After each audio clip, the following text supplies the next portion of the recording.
के मुख्यमंत्री केजरीवाल ने ईडी को जवाब भेजा है। ये बड़ी खबर सामने आ रही है। ईडी का नोटिस गैर कानूनी बताया है।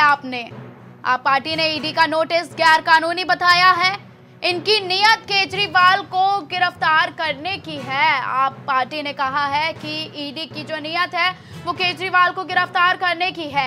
ये केजरीवाल को चुनाव प्रचार से रोकना चाहते हैं। ठीक चुनाव के पहले ही नोटिस क्यों आई है? आप पार्टी के कार्यकर्ताओं का ये ईडी को सवाल पूछा गया है कि दिल्ली के मुख्यमंत्री केजरीवाल ने ईडी को जवाब भेजा है। ईडी का नोटिस गैर कानूनी बताया गया है। आप पार्टी ने ईडी का नोटिस गैर कानूनी बताया है। इनकी नियत केजरीवाल को गिरफ्तार करने की है। आप पार्टी की तरफ से ये बयान आया है। ये केजरीवाल को चुनाव प्रचार से रोकना चाहते हैं। आप पार्टी का कहना है कि केजरीवाल को ईडी चुनाव प्रचार से रोकना चाहते हैं। ठीक चुनाव से पहले ही आखिर नोटिस क्यों आई है, ये आप पार्टी के कार्यकर्ताओं का सवाल है। दिल्ली के मुख्यमंत्री केजरीवाल ने ईडी को जवाब भेजा है। ये बड़ी खबर दिल्ली से सामने आ रही है। ईडी का नोटिस गैर कानूनी बताया है। आप पार्टी के कार्यकर्ताओं ने ईडी का नोटिस गैर कानूनी बताया है।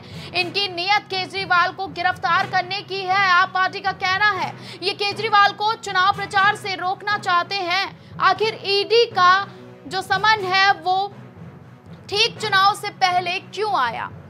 ईडी चुनाव से ठीक पहले ही नोटिस क्यों भेज रही है केजरीवाल को? इस पर भी आप पार्टी ने सवाल खड़े किए हैं। ये बड़ी खबर दिल्ली से सामने आ रही है। दिल्ली के मुख्यमंत्री केजरीवाल ने ईडी को जवाब भेजा है।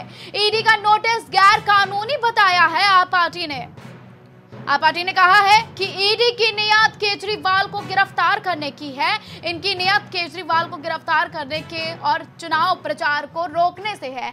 ज्यादा जानकारी के साथ हमारे साथ फोन लाइन पर दिवाकर जुड़ चुके हैं। दिवाकर, केजरीवाल ने ईडी को जवाब भेजा है, क्या कुछ पूरी जानकारी है?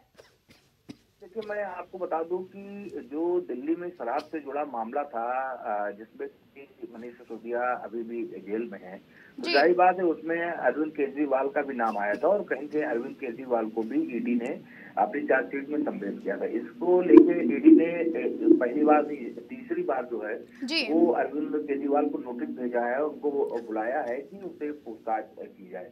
लेकिन ये तीसरी बार भी अरविंद केजरीवाल ने नोटिस को रिजेक्ट कर दिया है, यानी कि ईडी के बुलावे नहीं गए हैं। इसको लेकर सियासत जो है वो भी शुरू हो गई है और जाहिर सी बात है कि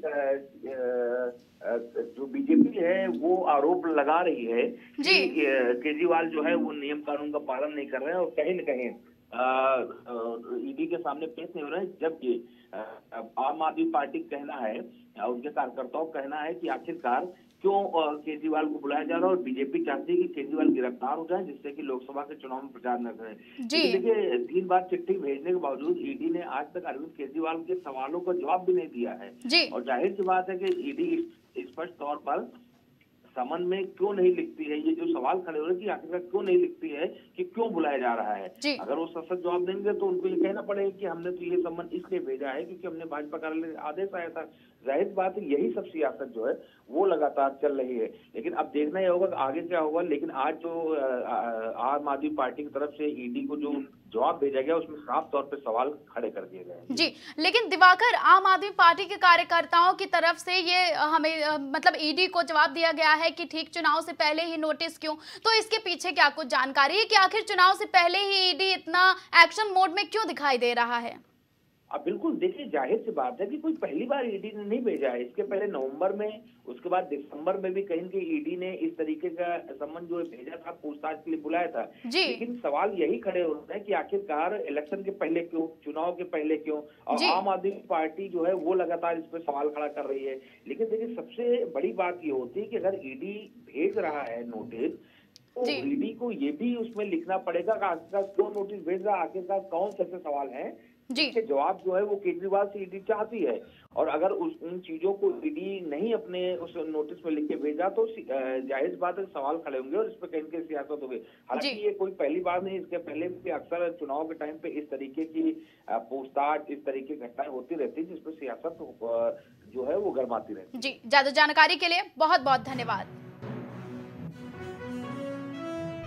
बड़ी खबर झारखंड से आ रही है। डिप्टी कलेक्टर के घर सर्च ऑपरेशन चला है। आपको बता दें कि डिप्टी सीएम के ओर सर्च ऑपरेशन चला है। अवैध खनन से जुड़े मामले में यह सर्च ऑपरेशन किया गया है।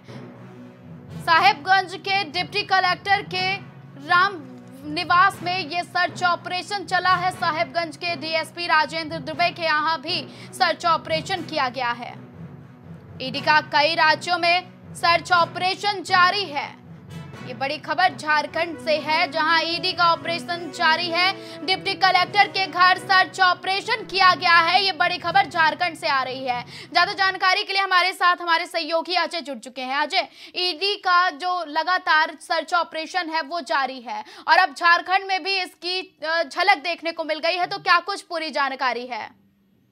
ये आपको बता दें कि जो ताजा मामला झारखंड में इस समय काफी राजनीतिक उठापटक जारी है। सबसे बड़ी बात है, जो हेमंत सोरेन वहाँ के सीएम झारखंड के, उनको सीट को लेके काफी विवाद पैदा हो गया। भूमि घोटाले के मामले में ऑलरेडी उनके जांच बैठी हुई थी और ईडी ने उनको इससे पहले 6 बार नोटिस भेज दिया था। उसके बावजूद भी पेश नहीं हुए। हमेशा वो ईडी के समन को उन्होंने नजरअंदाज किया। तो वही लेके आज सबसे बड़ी बात है कि सुबह से झारखंड में ईडी की छापेमारी जारी और सबसे बड़ी बात है कि 6 से 7 स्थानों पे ईडी ने छापेमारी की है। तो खास करके जो अभी तक टोटल मामले आए 18 जगहों पे ईडी की छापेमारी चल रही है। उसमें सबसे बड़ी बात है, जो झारखंड में अवैध खनन से भी जुड़े मामले पे आज ईडी ने एक छापेमारी की है, जो कि वो डिप्टी कलेक्टर रामनिवास है, उनके यहाँ भी ईडी ने छापेमारी की है।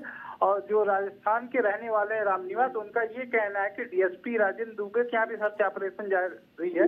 उनका ये कहना है कि सीधे ये सभी नाम जो सीएम से जुड़े हुए हैं, तो हेमंत सोरेन के करीबियों के यहाँ ईडी छापेमारी कर रही है। जी ज्यादा जानकारी के लिए बहुत बहुत धन्यवाद, हमारे साथ जुड़े रहे।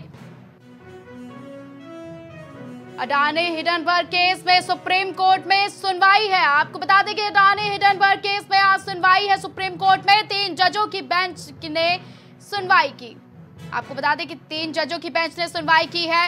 एसईबीआई की जांच में दखल नहीं देगा कोर्ट, सुप्रीम कोर्ट का कहना है। सेबी के अधिकारी क्षेत्र में यह दखल देने की समिति अधिकार सुप्रीम कोर्ट ने कहा है। अडानी हिडनबर्ग केस में सुप्रीम कोर्ट में सुनवाई है।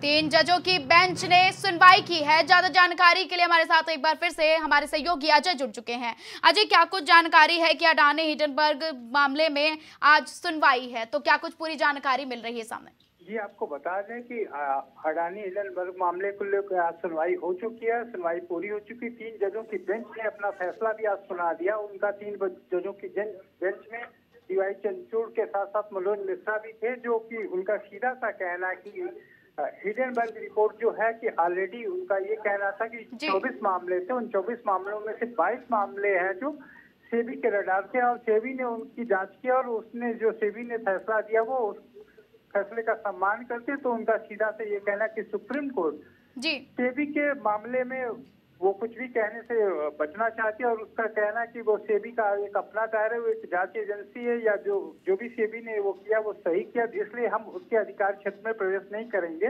इसलिए वहाँ पे सुप्रीम कोर्ट ने सेबी की जांच को सही ठहराया और उससे बचने की कोशिश की है। जी ज्यादा जानकारी के लिए बहुत बहुत धन्यवाद।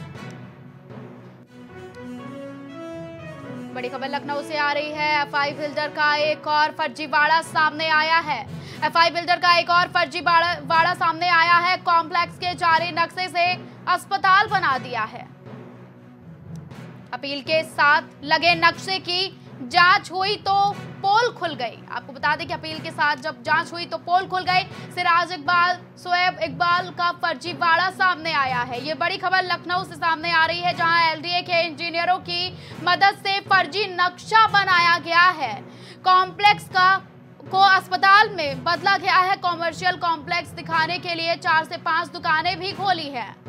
कैसरबाग कोतवाली क्षेत्र के बर्लिंगटन चौराहे का ये पूरा मामला बताया जा रहा है। दाऊद इब्राहिम से जुड़ी बड़ी खबर सामने आ रही है। दाऊद इब्राहिम से जुड़ी बड़ी खबर सामने आ रही है। दाऊद के 4 संपत्तियों की नीलामी की जाएगी। दाऊद इब्राहिम की 4 संपत्तियों की नीलामी की जाएगी। दाऊद और उसके रिश्तेदारों पर शिकंजा कसा जाएगा। 11 संपत्तियों की नीलामी की जा चुकी है। अब 4 संपत्तियों की नीलामी की जाएगी। दाऊद इब्राहिम से जुड़ी ये बड़ी खबर सामने आ रही है, जहां दाऊद इब्राहिम की 4 संपत्तियों पर नीलामी की जाएगी। आपको बता दें कि दाऊद इब्राहिम की 4 संपत्तियों की नीलामी की जाएगी।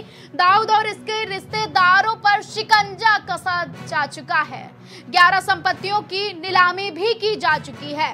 दाऊद इब्राहिम की 4 संपत्तियों की नीलामी की जाएगी और रिश्तेदारों समेत कई करीबियों पर भी शिकंजा कसा जा चुका है। यह दाऊद इब्राहिम से जुड़ी बड़ी खबर सामने आ रही है।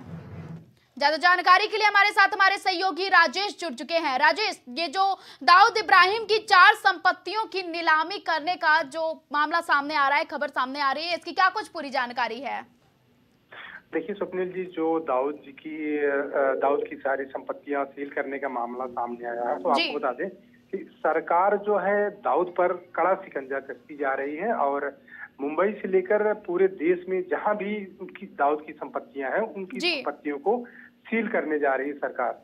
आपको बता दें कि मुंबई में अभी उनकी 4 संपत्तियों को सरकार ने सील करने का कदम उठाया है और उसके साथ साथ में मुंबई के अलावा पूरे देश में जहां जहां भी उनकी संपत्तियां हैं, उनकी सारी संपत्तियों को सील की जाएंगी। जी स्वप्निल जी, जैसे कि दाऊद इब्राहिम से जुड़े राजेश बड़ी खबर सामने आती रहती है। कई बार दाऊद चकमा भी देता है संपत्तियों और रिश्तेदारों को लेकर, क्या कुछ कि इनके रिश्तेदारों और संबंधियों में क्या कुछ शिकंजा कसा जाएगा जब नीलामी होगी संपत्तियों की? तो जी स्वप्निल जी, देखिए आपको बता दें कि दाऊद के साथ साथ में उनके जो भी रिश्तेदार हैं, जो भी उनके करीबी हैं, उनकी भी संपत्तियां सरकार नीलाम करने जा रही है। जहां भी उनसे थोड़ा भी जो भी जिनका लगाव होगा, जिनके पास जरा से भी उनकी संपत्तियां होगी दाऊद से संबंधित, उनकी भी संपत्तियों को सरकार नीलाम करेगी, सील करेगी और उसके साथ साथ में और सारी कार्रवाई भी करेगी सरकार उनके रिश्तेदारों पर और दाऊद के जो भी सगे संबंधी हैं उन सारे लोगों पर। उनकी जितनी भी संपत्तियां हैं मुंबई से लेकर पूरे भारत में, उस सारी संपत्तियों को नीलाम करेगी। और अभी तो 4 संपत्तियां उनकी नीलाम करने जा रही मुंबई में। उसके साथ साथ जहां जहां भी उनकी संपत्तियां सामने आएंगी, उस सारी संपत्तियों को सरकार नीलाम करेगी। जी, ज्यादा जानकारी के लिए बहुत बहुत धन्यवाद।